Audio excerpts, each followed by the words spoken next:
In the 70s a gang beat up my dad and put him in the hospital.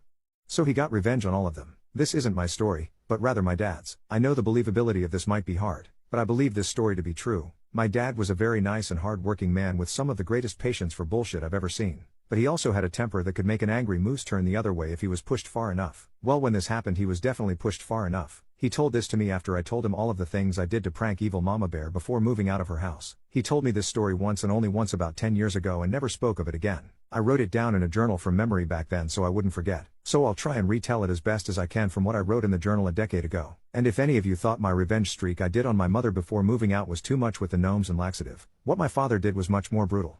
And probably explains where I got my conniving side from. This story happened in the late 70s. My dad was a young man striking out on his own for the first time. He lived alone in a really crappy part of town while attending college and working at a gas station as a steady job. But the area had lots of thugs, and lots of violence. There was a group of guys he knew from high school that just loved to mess with him. The first thing they did was spray paint graffiti all over his car, a '68 Chevy Nova. Then they started harassing him every night he was coming home from work or class because they were always hanging around his building.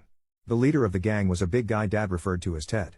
Don't know if this was his real name or not. Ted was a relentless bully to several other kids in school. He beat up my dad many times over the years, but in high school in particular he hated my dad because Ted failed and dropped out during senior year since they wouldn't let him play football with his failing grades anymore.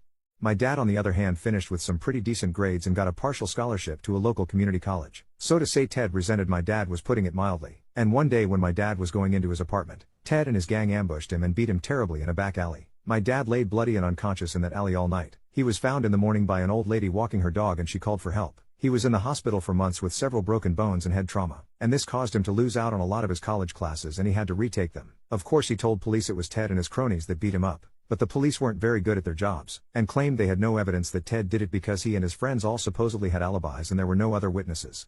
Well, that didn't sit well with my dad. He spent some time in physical recovery after getting out of the hospital and then moved to a new apartment with a friend as a roommate. And together they plotted his revenge on Ted. My dad told me that back then if police failed you, then you took payback into your own hands. Now a thing of note is that my grandfather on my dad's side worked at the city dump, and he was always bringing things home to collect, donate, fix, resell, etc. My dad helped him out with this a lot, so he learned a lot about fixing and making things. And while with his father at work he found ways of sneaking into the dump at night, and as a teenager he would sneak in there at night with friends to find stuff they used to build a hidden fort in the woods nearby. My dad said the fort was so well made that it even had a makeshift wood stove that they made out of recycled bricks and a metal barrel to use in winter to keep the fort warm. This is important later. So over a few nights my dad and his friends snuck into the dump just like they used to in order to look around for things they could use. Bit by bit they found some old stinky clothes, shoes, and some old wooden baseball bats, and a few other useful things for the revenge. The dump also had an assortment of used tools the employees found in the trash and set aside to be used on site, but also regularly borrowed. So no one really kept track of them. My dad and his friend kept all of the stuff they were going to use hidden at the old fort they made as teenagers near the dump, so they had a perfect place to build the tools of their revenge. Next they made sure they had as solid of an alibi as they could make. Check out the intense revenge in part 2 post in 1 hour, turn on your notifications and get ready.